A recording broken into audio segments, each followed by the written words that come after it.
Վախենում է Էրդողանը Թուրքիայի ընդդիմությունից։ Բազմամարդ ակցիաները, որ վերջին օրերին անում են Ստամբուլում, Թուրքիայի մյուս խոշոր քաղաքներում ամեն անգամ ավելի բազմամարդ են։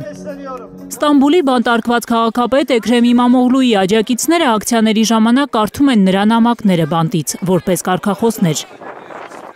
Իշխանությունն ինձ չի կարող լռեցնել, սա ոչ թե իմ, այլ Թուրքիայի ժողովրդավարության դատավարությունն է։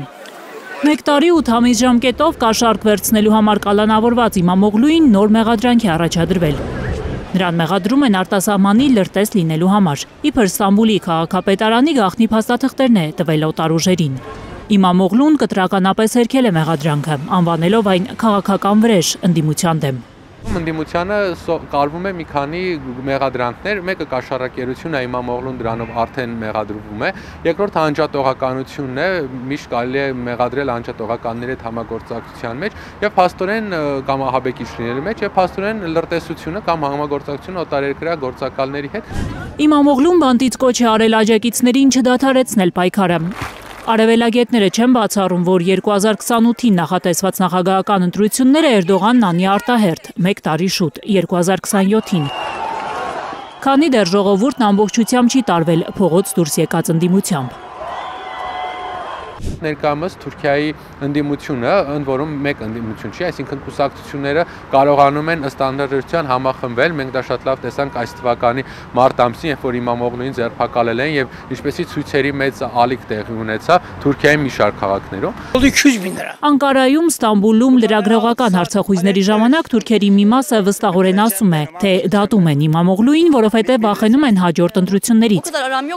Եթե նա ազատության մեջ լիներ, կդառնար Էրդողանի գլխավոր մրցակիցը։ Իմամօղլուն իրոք բավականին կարևոր ֆիգուրա այս պահին Թուրքիայում, նա համարում է գլխավոր մրցակիցը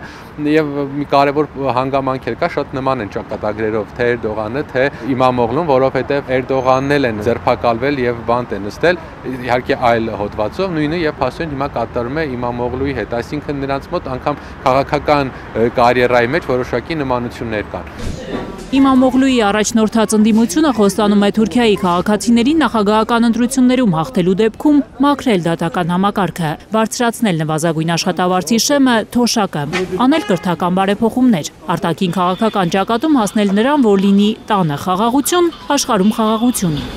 Կանանց հատկապես միայնակ մայրերին են մեծ խոստումներ տալիս։